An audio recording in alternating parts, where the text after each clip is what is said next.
This afternoon I am hopping on a standard GWR train and I am having a 3-course Pullman dining experience. So I'm just here at London Paddington Station, and this train that I'm boarding is the standard GWR service that I use all the time to get between London and Exeter. However, at certain times of day, if you book a first class ticket, you can upgrade again to a Pullman style dining experience, which includes 3 courses as you travel from London to the west. I'm on the lunch train, so I am leaving at 13:03 and I will get into Exeter at about 3:30 this afternoon. So at some point during that period, I'll be served a full 3-course meal. So I'm up here, the 13:03 to Plymouth. Apparently on time. No platform announcement just yet.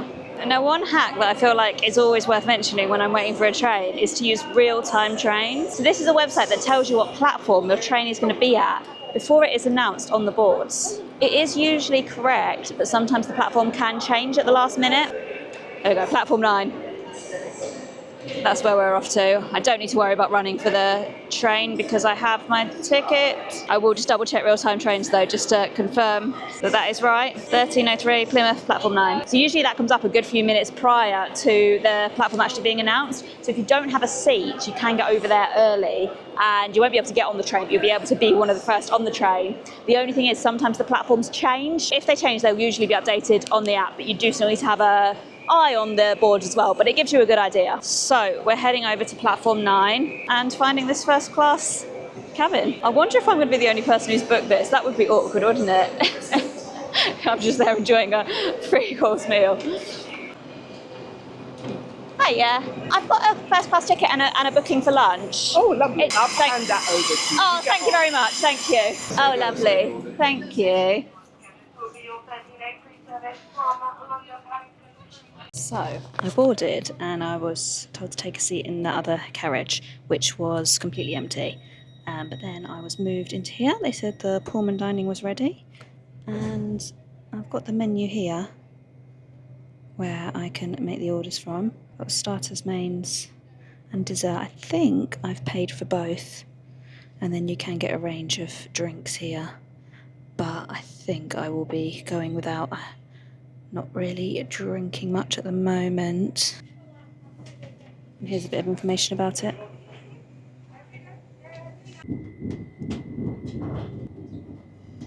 Yeah, I am the only person in here. But we've got some ciabatta bread to start things off with. I did get a Cornish lemonade, which, to be honest, just tastes like Sprite. But this is the setup. It is fancy. And the starter has arrived. So I've got a carrot, beetroot, pesto, it looks like salad, and then my ciabatta bread on the side. Let's try a bit of it. You start from the out and then go inwards, don't you?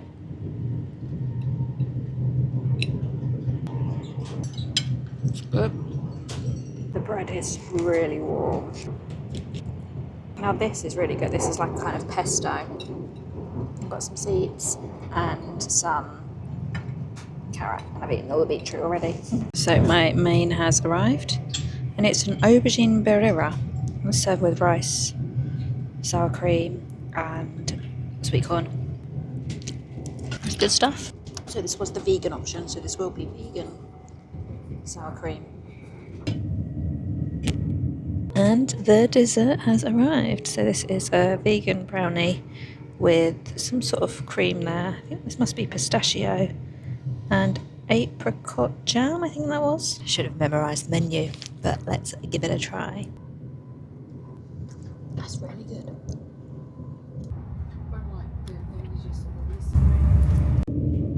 So once the tablecloth is removed, this just becomes a GWR First Class seat. So this is what it looks like. These ones have individual tables.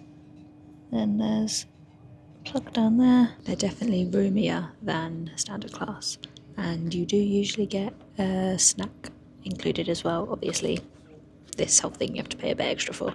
Now I sometimes will upgrade to first class on GWR if I need to work and I need to guarantee that I can have a seat with a good table, because they are like so much more spacious and these are a lot more robust, so it does actually feel like you're working at a desk. So this is the carriage here. It is your standard first class dining carriage, but with the seats made up for dining. Now time really does fly when you're enjoying a Pullman meal on your train, because we've just gone past Taunton, which is the last stop before mine. I'm getting off at Exeter St David's, and sometimes, I mean, this journey's not long. It's 2 hours 10 to 2 hours 30, but sometimes it can feel like it's dragging a bit. But tell you what, when you're enjoying a 3-course meal at your seat, it goes by pretty quickly. Just paid, it cost me a total of £46, which I don't think is that bad for a drink, 3 courses, bread, and I could have had tea or coffee as well, and I got a little after dinner chocolate. I could have had another one if I wanted. I don't actually think that is crazily expensive. As you can see, the first class seats are just that little bit bigger, and having the individual seat makes it a lot more worthwhile as well. So quite often when I'm booking GWR tickets, I will just look to see what the price of first class tickets are. Usually they are quite a bit more expensive, but every so often you will find that they're only like £10 more. So depending on how much I'm paying for regular tickets, I might upgrade. But another hack that I can give to get first class tickets for cheaper is to use the app SeatFrog, and they auction off first class railway seats for a range of railways around the country, including GWR. So you can put in your journey details, and it will show you whether they're offering tickets, and you can make a bid, and then it will let you know sort of just before you get on your train whether your bid's been accepted, and it will give you a new seat number in first class if it has. Not an ad or anything like that, just a really cool app that I do use relatively frequently when I want to have a little bit more comfort on UK trains. Thank you very much. Thank you. Bye. I have arrived at Exeter St David's, and I need to head over here for my train, which, if the timetable is anything to go by, is usually quite soon after this one. So let's head over and try and make it. Oh, this is unusual.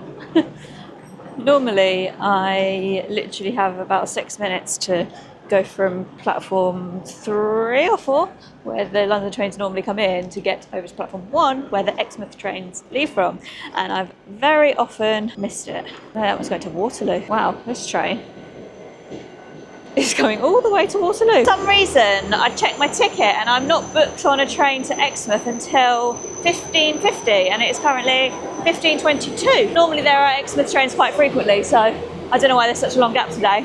But anyway, I digress. Let me sit down and give you a proper review of this Pullman dining experience on GWR. Honestly, that was actually such a lovely experience. I get London to Exeter trains all the time, and you know, normally I'm in standard class. The calmness of that carriage. So I was the only person in there until Reading, and then a few people moved carriages. I think a few people decided to book on to the Pullman Dining, because there was an announcement about it when we got on. They served me first because I'd already ordered, and then served the other people as and when they also got off in Exeter. The staff was so incredibly attentive. There were a lot of staff for not that many customers, so hopefully normally they have a few more customers, because it's a great service. I'd like to see it continue. The food was very good. The starter and the dessert were especially good. The main was good. Not quite what I was expecting. It was a bit kind of nacho-y. The starter and the dessert were in a kind of another level to the main, I'd say. But I know they were doing some special steaks, and this was also the vegan option. Sometimes companies don't put as much effort into the vegan option, so that doesn't necessarily mean that all mains are the same. But my main was just not quite on par with the starter and the dessert, and I really don't think the price was that bad for what it was. However, I have realised that there is another way to do this that's different to how I did it. I booked first class tickets about 12 days ago, and I ordered a first class ticket from Paddington to Exmouth. That cost me a total of £106. Now that is also covering me on the branch line to Exmouth, but the bulk of that is a 2-hour journey, which I know is very expensive. Rail travel in this country is ridiculous. The meal cost me £46. Now I wanted to guarantee a seat in the Pullman Dining car because I wanted to make this video. But if I had been a bit more flexible, if I'd been like, oh, you know, there'll probably be a space, I'll wait and see, I think I could have bought a standard ticket and then on the day just gone into the Pullman cart and had the restaurant service and paid for the food. So you have to have a first class ticket to be able to reserve a spot, but I don't think you have to have a first class ticket to be able to go in there if there's space, but you can't reserve it. So basically the way to do it, to not spend a crazy amount of money, is to book standard and just be flexible. Like, if you can get in, you can get in. If you can't, then you just stay in standard. The only thing is, obviously, then you might not have food with you, etc., etc. So, I don't know. I always like knowing what I'm doing.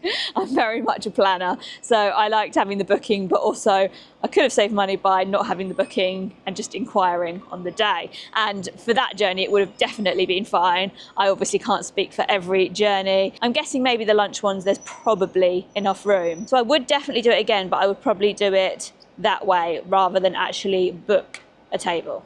Now, they didn't charge me for my soft drink, and you do get free soft drinks with GWR First Class, so I think that was why. However, you do have to pay for wine. I'm not really drinking at the moment for health reasons. I would have been very tempted though if I'd seen just a glass of wine on the menu, but they were only selling it by the bottle, and a bottle of Sauvignon Blanc was £27, I believe.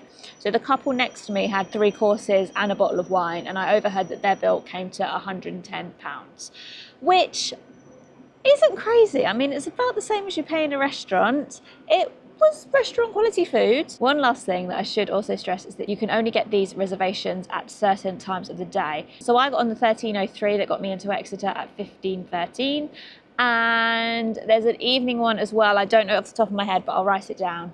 So those are the ones that you need to look at. If you want any more details, FAQ answers, anything like that, then scan this QR code and it will take you through to a blog post that I've written about all of this. And I'll also include a link in the description to my other favourite GWR journey, which is the Night Riviera sleeper service that goes from London Paddington to Penzance. If you want to check out my video for that, then click up here. I've taken this train 2 times and I absolutely love it. So thank you so much for watching this video. I hope you've enjoyed it. I hope it's been interesting. And if you have any other recommendations for unusual or unique train journeys around the UK or anywhere in the world, then please do write me a comment. I'm always looking for new ones to cover on this channel. Please subscribe if you haven't already, and I hope to see you next time. Bye.